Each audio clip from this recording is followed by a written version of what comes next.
And I'm going to take a moment to share this story because this is what it's all about. It's not about the business. It's about what Ross has referred, relationships, and he does it much better than me, 10 times better than me. Wow. But what I learned was this story.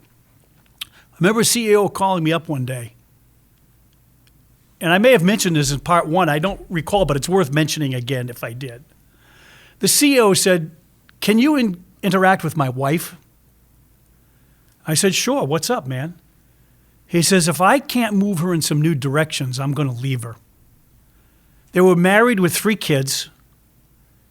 They were probably in their mid-40s, and he was very unhappy. He was emotional, sensitive, caring, very successful. His wife was more interested. She was an only child, spoiled like hell, was more concerned about the 3-car garage and the Beamers and the swimming pool in the backyard than she was of her husband and kids. And he said to me, "I've been married for X number of years, and I can't count on one hand the times that she's told me that she's ever loved me."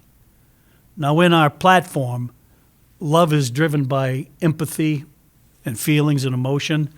And one of the traits we measure is called goodwill. It has to do with everything I'm talking about.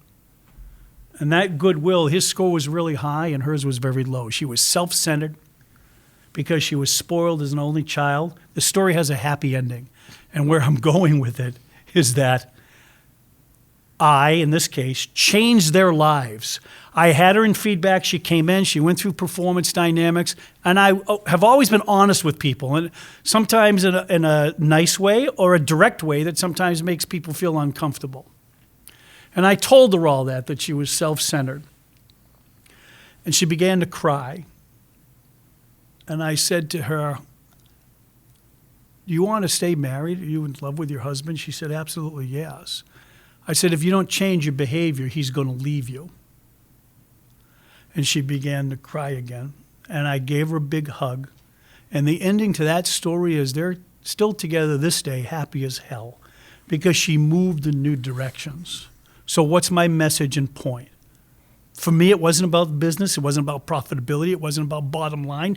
Those things never motivated me. What motivated me was people and relationships and making them better. Ross does that much better than me. He's unbelievably intuitive. He cares about people deeply. And that's why I felt blessed that the transitioning of the business to him was in good hands, because also it's not all about the money with Ross. It's about relationships and family and people. That's what I'm most proud of him of. Good time for a hug. Yeah. It's great.